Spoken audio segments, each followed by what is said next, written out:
حضرت ابو کبشہ عمرو بن سعد الانماری رضی اللہ تعالی عنہ سے روایت ہے کہ انہوں نے رسول اللہ صلی اللہ علیہ وسلم کو فرماتے ہوئے سنا کہ میں 3 باتوں پر قسم کھاتا ہوں اور ایک بات تمہیں بتاتا ہوں، اسے یاد رکھو کہ کسی بندے کا مال صدقہ کرنے سے کم نہیں ہوتا، اور جس پر ظلم کیا جائے وہ اس پہ صبر کرے تو اللہ تعالیٰ ضرور اس کی عزت میں اضافہ فرماتا ہے، اور جو شخص مانگنے کا دروازہ کھولتا ہے تو اللہ تعالیٰ اس پر فقر اور محتاجی کا دروازہ کھول دیتا ہے۔ اور ایک بات میں تمہیں بتاتا ہوں، پس اسے یاد رکھو، دنیا میں 4 قسم کے لوگ ہیں۔ ایک وہ بندہ جسے اللہ نے مال اور علم عطا کیا، پھر وہ ان کے بارے میں اللہ سے ڈرتا ہے اور رشتہ داروں سے حسن سلوک کرتا ہے، اور ان میں جو اللہ کا حق ہے اسے پہچانتا ہے، اور یہ شخص جنت کے سب سے افضل درجوں میں ہوگا، بہت اونچا۔ اور وہ بندہ جسے اللہ نے علم تو دیا مگر مال نہیں دیا، بس وہ سچی نیت رکھتا ہے اور کہتا ہے اگر میرے پاس مال ہوتا تو یقیناً میں بھی فلاں آدمی کی طرح عمل کرتا، اور فلاں سے مراد اس کی اوپر والی کیٹیگری ہے کہ جس شخص کو اللہ نے مال اور علم دونوں دیے، بس اس کی نیت یہ ہے تو اس کا اور پہلے شخص کا اجر برابر ہے، وہ بھی درجوں کے اعتبار سے قیامت کے دن بلند ترین درجوں میں ہوگا۔ اور وہ بندہ جسے اللہ نے مال دیا اور علم نہیں دیا، بس وہ بغیر علم کے اندھا دھند طریقے سے خرچ کرتا ہے، اس کے بارے میں نہ اپنے رب سے ڈرتا ہے، نہ رشتہ داروں کے حقوق ادا کرتا ہے، اور نہ اللہ کا کوئی حق اس میں پہچانتا ہے، نہ اللہ کا حق دیتا نہ بندوں کا، تو یہ سب سے بدترین منزلت پر ہے۔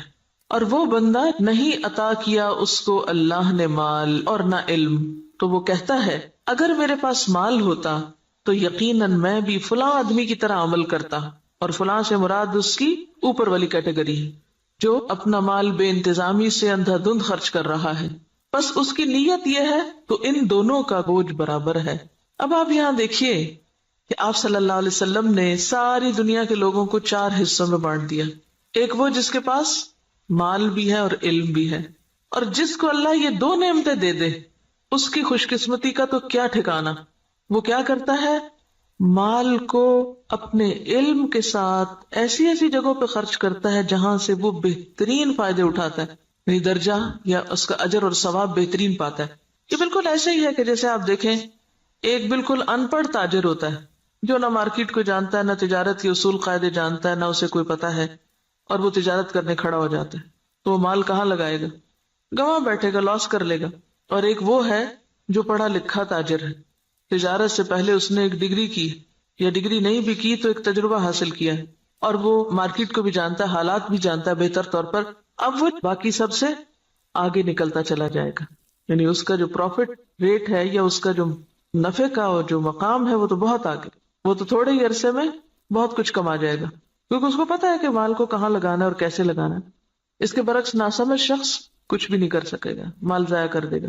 جیسے دنیا میں علم والے مال کو بہتر طور پر استعمال کرنا جانتے ہیں، اسی طرح دین کے علم کے ساتھ بھی انسان اپنے مال کی یا منی مینجمنٹ جو ہے اس کی بہترین حسن تدبیر کرتا ہے اور بہترین جگہوں پر خرچ کرتا ہے۔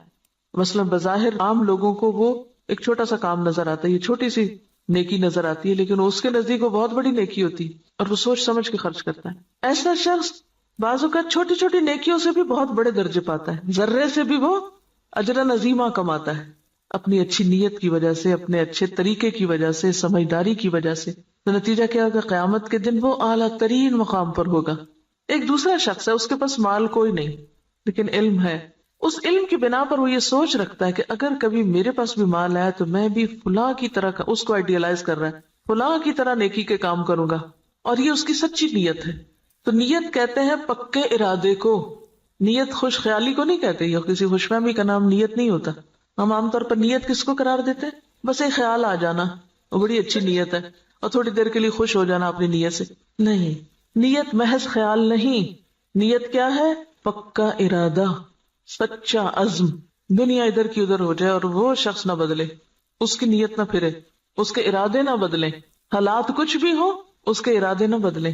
ہمارا عام طور پہ کیا حال ہوتا ہے، جب ہم اللہ سے راضی ہوتے ہیں تو اللہ کی راہ میں بہت کچھ خرچ کرنا چاہتے ہیں، نیکی بھی بڑی کرنا چاہتے ہیں، جب اللہ سے ناراض ہوتے ہیں پھر کیا کرتے ہیں، کسی بندے سے ہم راضی ہوتے ہیں تو اس پہ خوب لٹاتے ہیں، اور جب اگر اس بندے سے ناراض ہو جائے تو پھر ہم اس کو کیا دیتے ہیں، پھر اس کو آگ کر دیتے ہیں۔ ایسا ہی ہے نا، تو یہ سچی نیت ہے پکا ارادہ نیکی کرنے کا نہیں.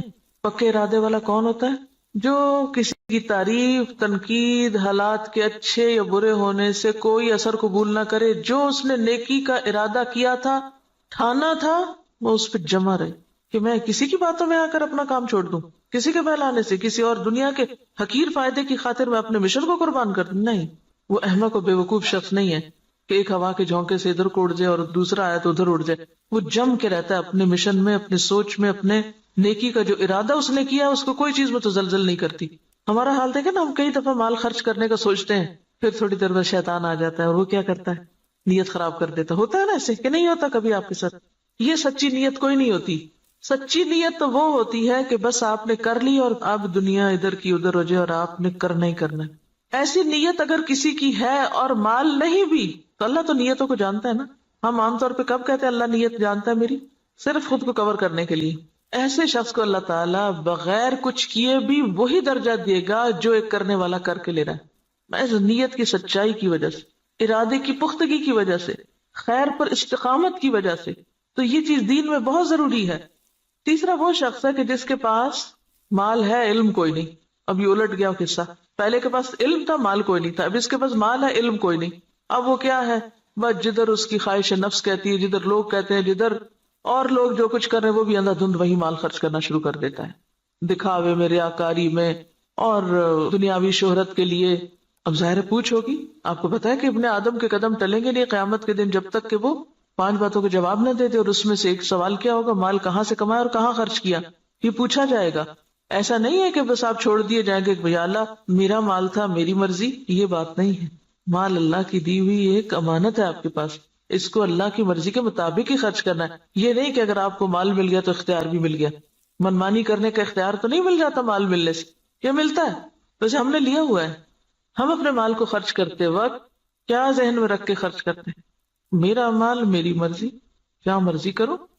کوئی سمجھائے بھی تو ہم کیا کہتے ہیں؟ جہاں جی چاہے اڑاؤں. تم کون ہوتے مجھے کچھ کہنے والے؟ میرے پیسے ہیں نا، جو چاہوں کروں. اور وہ اس کی نیت کیا ہے؟ کوئی اس کی نیت نہیں.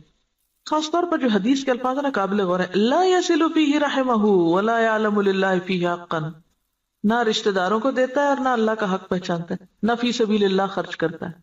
یہ مالدار شخص قیامت کے دن سب سے بدترین جگہ پر ہوگا کہ جس کو اللہ نے دنیا میں مال تو دیا لیکن اس کے بس کوئی سمجھ نہیں ہے کہ اس نے اس کے ساتھ کرنا کیا ہے.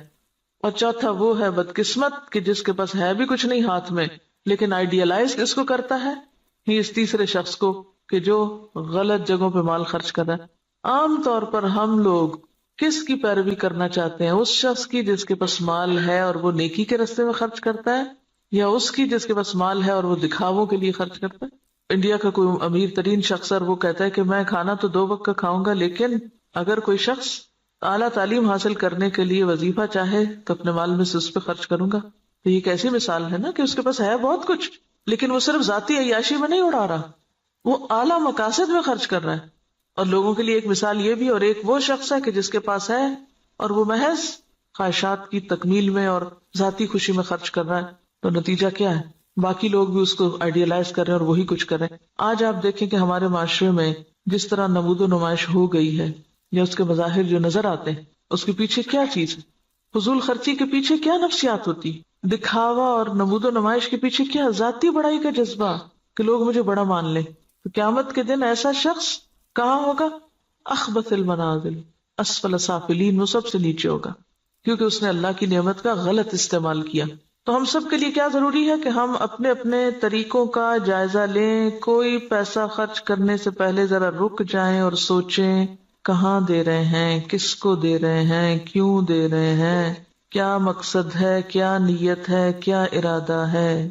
اور اگر مقاصد چھوٹے چھوٹے ہیں، صرف دنیا سامنے ہے تو چھوٹا دل ہے اور چھوٹی جزا ہے. اور اگر دل بڑا ہے، مقاصد بڑے ہیں تو ذات سے بھی کاٹ لیں گے، اپنے آرام سے بھی کاٹ لیں گے اور بڑی جگہ پر انویسٹ کریں گے. صرف زبان کے ذائقے پر ہی خرچ کرتے چلے جانا، صرف دل کے سکون میں لباس پر ہی خرچ کرتے چلے جانا، صرف اپنی ذات ہی کو یا اپنے ہی آرام کو دیکھتے چلے جانا اور دین کے اور اعلیٰ ترین مقاصد کو بھول جانا، تو دنیا میں بھی مسلمانوں کو کس سے دوچار کر رہا ہے. اب دیکھیے، ہم نے بہت اس پر پہلے بھی بات کی تھی کہ ترقی یافتہ قومیں، آپ کو پتا 40% تک ٹیکس ہوتا ہے ان کا، 40 بازوں کا 60% بھی ٹیکس ہوتا ہے، کہ آپ نے 100 روپیہ کمایا 60 روپے دے دیجئے گورنمنٹ کو، وہ آپ کے لیے سڑکیں بنائے، اسپتال بنائے، ریسرچ سینٹر قائم کرے تاکہ قوم ترقی کرے۔ ہمارا کیا حال ہوتا ہے کہ ہم جتنا بھی کمائیں وہ سارے کا سارا پلٹ کر اپنی جیب میں ڈالیں، گھر ہمارا محل ہو، سڑک اور گلی چاہے ہماری ٹوٹی پھوٹی ہو۔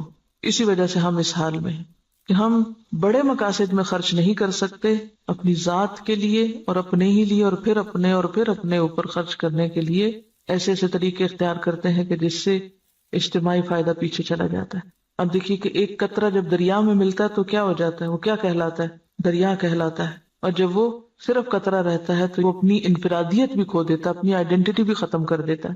اگر ہم صرف اپنی ذات کو نمایاں کرتے رہے ختم ہو کے رہ جائیں گے، اور اگر ہم نے یہ سب کچھ اچھے مقاصد کے لیے اپنے آپ کو بھی اور اپنے مال اور اپنے اوقات کو بھی لگایا تو پھر اعلیٰ ترین منازل پا سکتے ہیں۔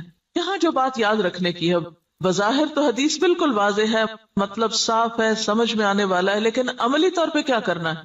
ہر شخص اپنے اوپر کچھ نہ کچھ صدقہ لازم کرے، کچھ نہ کچھ کسی کو ضرور دیں، چھوٹا ہو یا بڑا، اور دے کے تجربہ کریں کہ یہ بات کس قدر سچی ہے۔ آپ دیں کمی نہیں ہوگی، اس سے زیادہ آئے گا۔ نمبر 2، سوچیں کس نے آپ پر کوئی ظلم یا زیادتی کی، نہیں یاد آ رہا تو ذرا غور سے یہ ذرا ذہن پہ زور ڈالیں۔ میرا نہیں خیال زور ڈالنے کی ضرورت، ایسی باتیں تو ہمیں ہر وقت یاد رہتی ہیں۔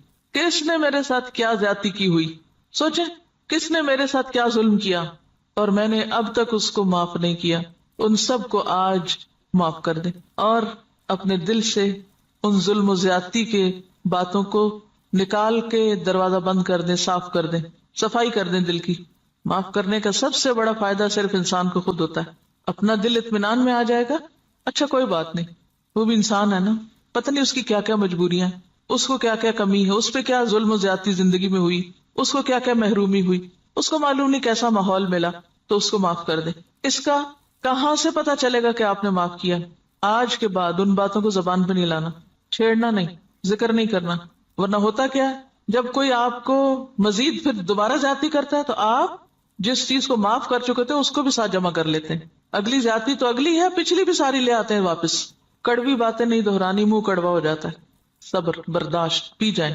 یہ صرف آپ کی سوچ کی بات ہے، آپ سوچیں کہ میں نے کر دیا، اور آپ دیکھیں کہ اللہ آپ کی مدد کرے گا اور ہو جائے گا، کیونکہ میں نے بارہا اس کا تجربہ کیا ہے، بارہا، اور اتنا فائدہ ہوا ہے، میں تو یہ کہتی اللہ میرے حافظے سے بھی نکال دے، میرے پاس وقت نہیں ہے ان باتوں کو یاد کرنے کا۔ اور جو زیادتی کرے اس کے ساتھ احسان، وہ بے رخی کرے، آپ اس کے پاس چلے جائیں۔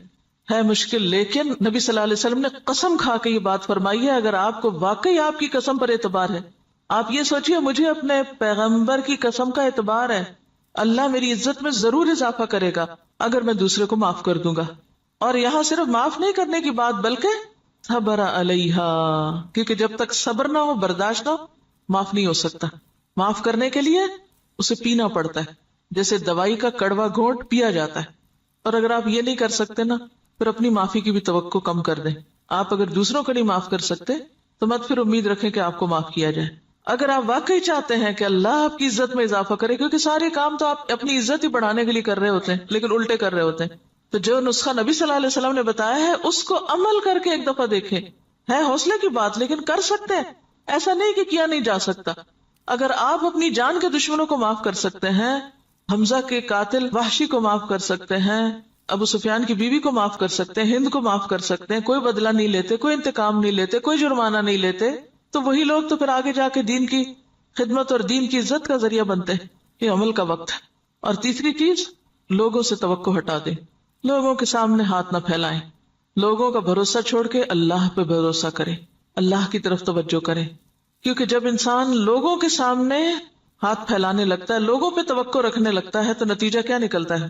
صرف مایوسی ہوتی، صرف حسرتیں ہی جنم لیتی، لوگوں سے استغنا برتے ہیں۔ کسی شخص کے بارے میں اگر آپ کا علم یقین کی حد تک بھی ہونا کہ یہ شخص میرے لیے برا سوچتا ہے، آپ اچھا سلوک شروع کر دیں، آپ کا حسن اخلاق اس کا ذہن آپ کے بارے میں ضرور بدلے گا۔ لیکن اگر آپ دوسری طرح معاملہ کرتے رہیں، دو چار تانے دے کے، دو چار پچھلی باتیں یاد کرا کے، شکوے شکایتیں کر کے، سوال پیدا نہیں ہوتا کہ خود بھی راحت پائیں اور دوسرے بھی آپ سے پائیں، اور آپ ان انعامات کو پا سکیں جو اللہ نے صرف ان قربانی کرنے والوں کے ہی لیے لکھے. پہلے حدیث میں مال کا صدقہ ہے، دوسری حدیث میں عزت کا صدقہ ہے، نفس کا صدقہ ہے.